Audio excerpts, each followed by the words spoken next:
I want to tell you something. Nifungulie masikio kidogo. Just open your ears a little bit. Nifungulie masikio kidogo. Just open your ears a little bit. Wengi wanasema nimekombolewa na haja kombolewa bado. Many people are saying that I'm saved and he's not saved yet. Hallelujah. Hallelujah. Hakika huyu Yesu anabadilisha. Preciously this Jesus. Huyu Yesu anabadilisha. Our Jesus changes. Tukifanya kazi ya Bwana When you do the work of the kwa Lord roho na kweli, in the spirit and the kwa truth, mwaminifu and you katika kazi za Bwana, kwa mwaminifu bali unafanya kazi, kwa mwaminifu katika njia zako, kwa mwaminifu katika nyumba yako, unaenda kubadilika. Hello.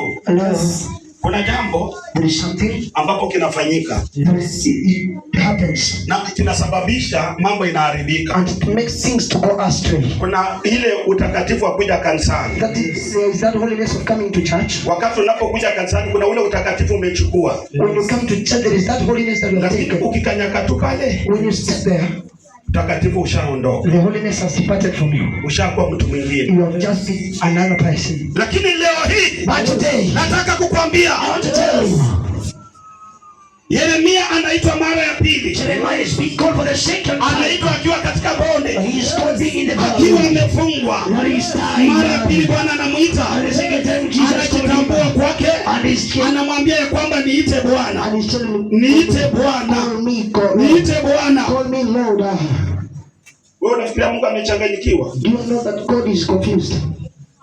Ina maana Yeremia huyu alikuwa na kitu alikuwa anafanya. It means that there is this thing that Jeremiah was. Yeremia alikuwa anataka mjue aliyemchagua ni nani. Jeremiah wanted to know who has chosen him. Alitaka kujua aliyemchagua ni nani. Jeremiah wanted to know who has chosen him. Aliyemwambia kwamba ukiwa mtoto mimi nimekuchagua. Akamwambia kwamba kabla hujatoka tumboni na kujua. Before you came from your mother's womb I knew you. Hello. Hakuweza kukuwa na ufahamu. He never had some. Bwana alipogundua ya kwamba huyu anahitaji kujua majina yangu. When the Lord knew that he wanted to know his name. Mara ya pili akajitokeza. The second time he appeared to him. Anamwambia ya kwamba niite Bwana. Niite Bwana. Nitakuitikia. And I will respond to you. Hallelujah. Hallelujah. Tunayemhitaji ni Bwana. Tunayemhitaji ni Bwana. Tunayemhitaji ni Bwana. Tunayemhitaji ni Bwana. Yesu yeye ndiye njia. Yeye Yesu ndiye njia. Iendayo kwa Baba. Iendayo kwa Baba. Yesu yeye ndiye njia. Hello. Jamaa akaitikia. And the man responded.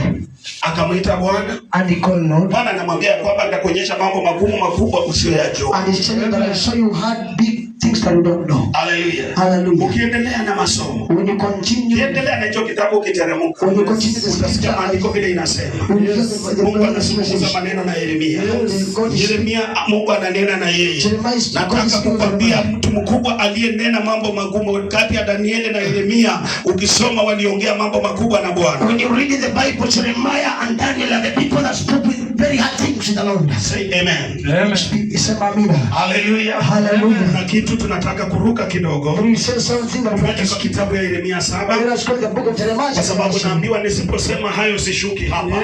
Because I'm being told whenever I will not speak that one. Naona uwepo umeshuka mahali hapa, tunataka kufanya kazi ya Bwana. I am seeing the glory of the Lord has showered here. Kwa sababu siku ya leo mahali hapa. Because today here.